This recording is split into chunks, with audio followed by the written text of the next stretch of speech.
لیکن کیونکہ ہماری گفتگو ریکارڈنگ کی صورت میں ہمارے عزیزان بھی اس سے استفادہ کرتے ہیں، جو بر صغیر میں یا اس کے علاوہ جہاں کہیں بھی اردو زبان سمجھنے والے لوگ ہیں وہ دیکھتے بھی ہیں، سنتے بھی ہیں،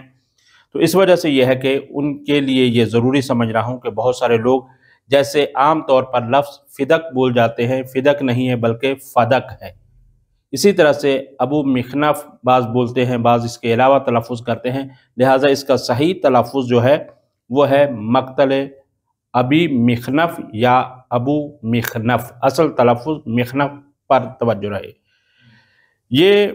کتاب اپنے اعتبار سے یہ ہے کہ، لیکن اس کی وضاحت کچھ آگیون یہ ہے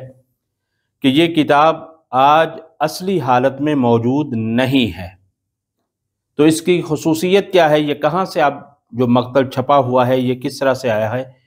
تو اس کی تحقیق یہ بتاتی ہے کہ یہ اصل میں تاریخ طبری سے لیا گیا ہے۔ تاریخ طبری کے اندر جو روایات لی گئی ہیں ابی مخنف سے، ان کو اکٹھا کیا گیا ہے، اور اسی طرح سے اور بھی بعض ایسے مقتل ہیں جیسے مقتل شیخ مفید، ان سے بھی بہت ساری روایات ہیں کیونکہ انہوں نے بھی بیان ابو مخنف سے لی ہیں۔ تو اس طرح سے ملا کر ان باقی مقتل کی کتابوں سے ایک جمع کر دی گئی ہے کتاب، اور اس کا عنوان بنا دیا گیا ہے مقتل ابی مخنف۔ تو یہ اس کا ایک تاریخچہ تھا۔ اس کے بعد آگیون مقتل خوارزمی، یہ بھی انتہائی مشہور ترین مقتل ہے۔ یہ 556 ہجری میں یہ لکھا گیا ہے، اور اسی طرح سے یہ ہے کہ بہرحال اس کی 2 جلدیں ہیں، اور اس کے اکثر جو مطالب لیے گئے ہیں یہ پہلے والی کتابوں سے لیے گئے ہیں۔ وہ ہے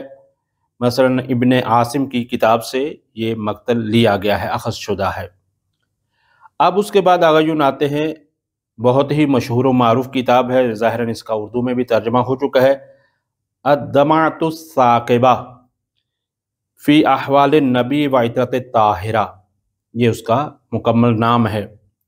لہٰذا یہ بھی مشہور کتاب ہے مقتل کی،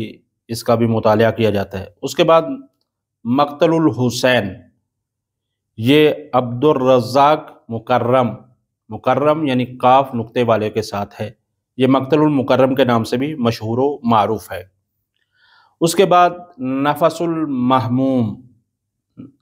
یہ محدث قمی کی کتاب ہے، اور اس کا نام بھی اصل میں اسی روایت کے مطابق رکھا گیا ہے جو امام جعفر صادق علیہ السلام سے روایت ہے کہ نفس المہموم لظلم نا تسبیح،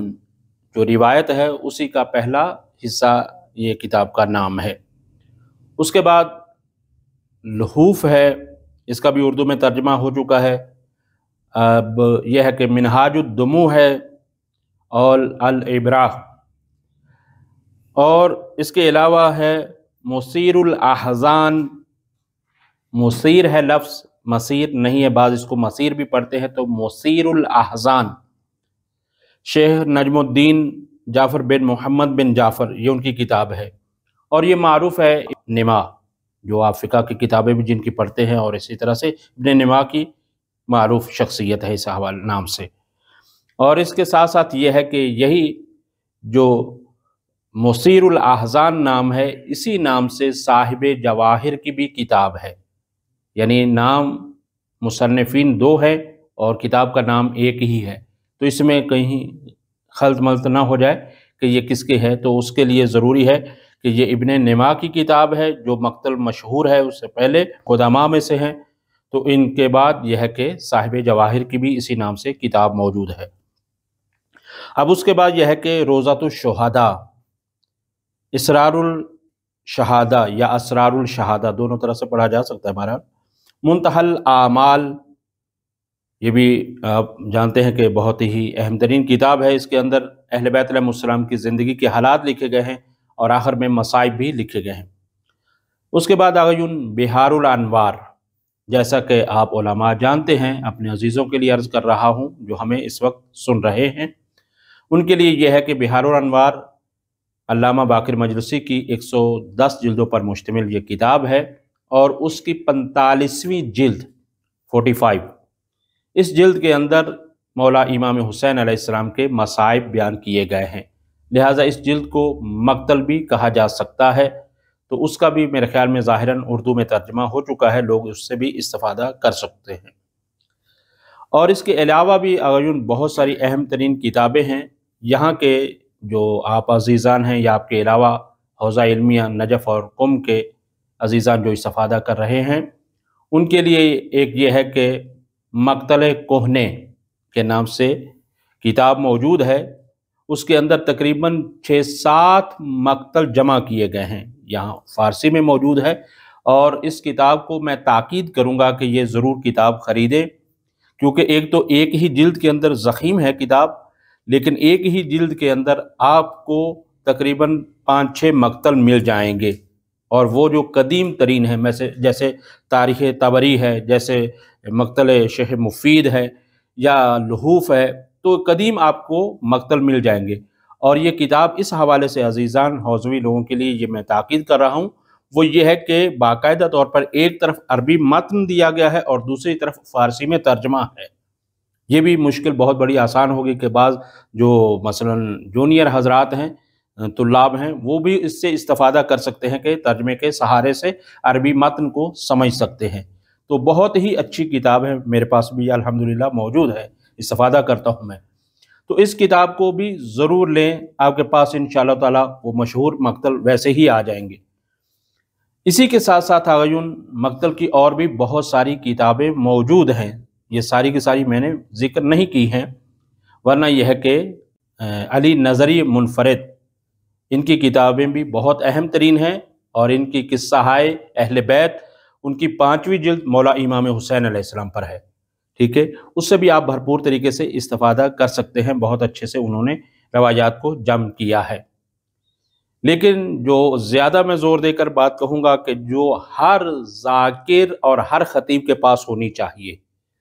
یعنی ہمارا یہ کورس کیونکہ ریکارڈنگ جب ہوتا ہے تو ذاکرین کے لیے بھی ہوتا ہے، اور اس کتاب کا اردو میں بھی ترجمہ ہو چکا ہے، اصل کتاب یہ فارسی میں ہے۔ وہ کون سی ہے؟ فرہنگ عاشورہ۔ فرہنگ عاشورہ آغا جواد محدثی کی کتاب ہے، معاصر ہیں ہمارے، حیات ہے، اللہ تعالیٰ ان کو طول زندگی عطا فرمائے، بہت ان کی قلمی خدمات ہیں۔ ان کی یہ کتاب میں کیوں زیادہ زور دے کر کہہ رہا ہوں کہ ہر ایک کے پاس ہونا ضروری ہے، جیسا کہ وہ نام سے واضح ہے کہ فرہنگ عاشورہ، یعنی آپ جیسے لغت میں دیکھتے ہیں کہ ہر ایک لفظ کو دیکھتے ہیں اور پھر اس کے معنی آپ دیکھتے ہیں، اسی طرح سے کربلا کے متعلق جو بھی آپ کے ذہن میں آئے گی وہ انشاءاللہ تعالیٰ الف ب ت کے حساب سے اس میں درج ہے۔ مثلا آپ جاننا چاہتے ہیں کہ زیارت ناحیہ کیا ہے، اب آپ جائیں مفصل کتابوں کو ڈھونڈیں، نہیں، آپ صرف اور صرف آپ یہی ناحیہ نون والے حرف میں آپ آ جائیں گے، آپ کو زیارت ناحیہ مل جائے گی۔ یا اسی طرح سے آپ اور کوئی چیز دیکھنا چاہتے ہیں، اور بالخصوص جیسا کہ ہمارا یہ سلسلہ چل رہا ہے مقتل، تو مقتل کو آپ خود دیکھ لیں، وہاں پر تفصیل دی گئی ہے۔ پھر اس کے علاوہ لفظ کربلا، کربلا کے کیا معنی ہیں وہ انشاءاللہ تعالیٰ جیسا کہ ہمارا دوسرا درس آئے گا ورود کربلا کے حوالے سے، جیسے عزیزان نے پڑھا ہے، اس میں ہم ذکر کریں گے کہ کربلا کا اصل یہ نام کیوں ہے، اس کی وجہ تسمیہ کیا ہے، اور یہ کن حروف سے مرکب ہے، اس کا معنی کیا ہے، کربلا کا معنی کیا ہے۔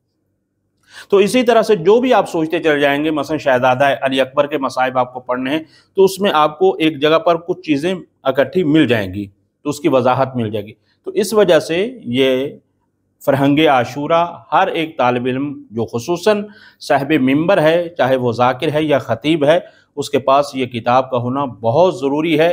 آپ جب یہ آپ کے پاس کتاب ہو تو آپ اللہ کا شکر ادا کریں گے، آپ کے پاس بہت ساری چیزیں موجود ہیں کہ کوئی چیز بھی آ کر پوچھے آپ کو اس میں انشاءاللہ تعالیٰ مل جائے گی کربلا کے متعلق۔